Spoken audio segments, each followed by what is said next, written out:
I'm James, I'm the head vet at Auckland Zoo, and I'm stood here on Whenuahu on Codfish Island, which is one of the few places in the world that you can see wild kakapo. It's their main breeding island, and I'm here to help with some health checks.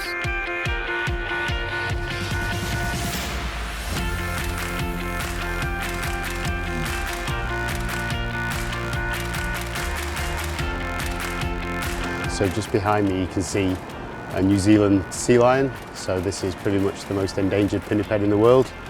The majority of the population live on the subantarctic islands, so way off south, but there are a small number that live on mainland New Zealand. Had a lucky trip so far. It's amazing to see kakapo, but it's fantastic to see these New Zealand sea lions as well. And you know, New Zealand's got so many of these fantastic creatures to work with and to admire in the natural setting. It's a lucky place to be today.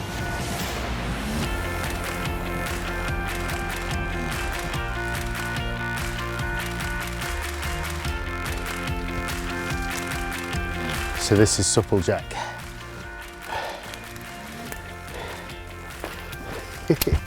Get off. Most of the time we only see kakapo once a year to change their transmitter. The program is quite hands-off. But of course we're dealing with a bit of a disease at the moment called chloascitis, and we're trying to learn more about that. So the team are on the island at the moment catching all the birds and doing health checks.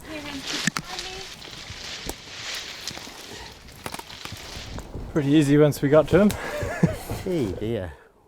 So this is Teatanga. He's had chloacitis before, but not recently, so hopefully his health check will be quick and we'll take some swabs, and as long as there's nothing wrong, that'll be it.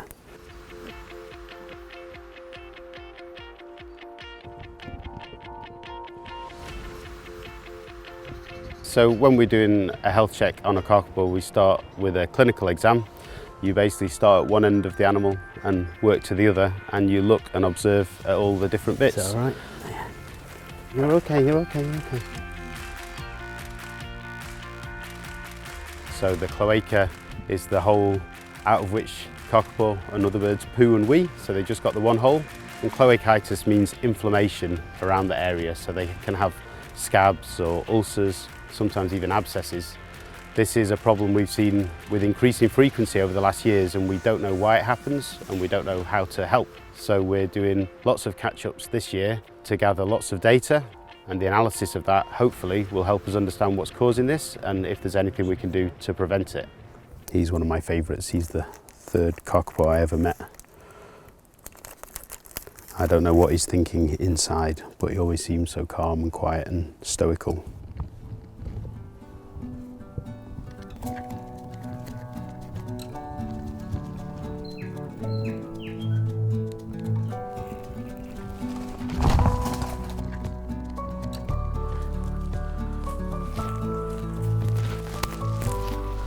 Chloacitis, the cases that we have seen, some birds seem to get quite mild disease and recover themselves and never get it again.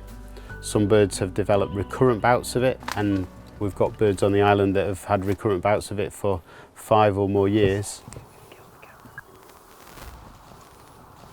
Got him, got him, got him, got him. Hello little matey, you're okay.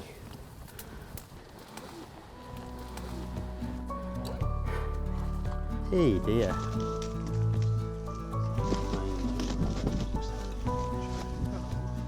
Back in. Okay. He's got active chloacitis going on, and the samples we take from him, as well as from birds that don't have chloacitis, and the comparison of those results might help us figure out what's going on. And so, you know, we can take these pictures back to base camp, we can compare his cloaca to photos that were taken previously. If it's getting worse, he'll need some closer attention paying to him. We might find that the photos say that his cloaca is getting better, in which case that'll be good news, so we'll see.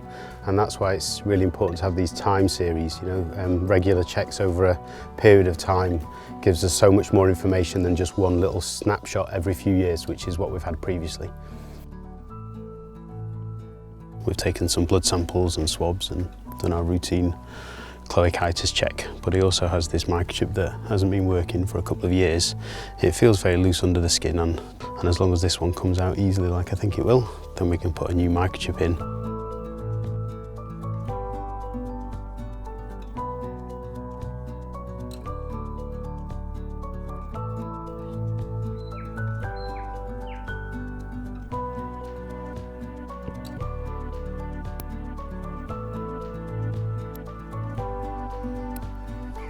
I know, that's it now, done.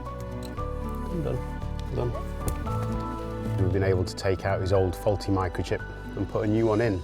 That helps us with his identification in the long term. It's really important to know who's who, and although they all have the radio transmitter backpacks on, occasionally they fail, and so it's important we have an accurate backup to that, to his ID. Rangi's a case in point because he did go missing for 20 some years on this island until he was relocated. So yeah, it's really important we've got ways of IDing them for the long term.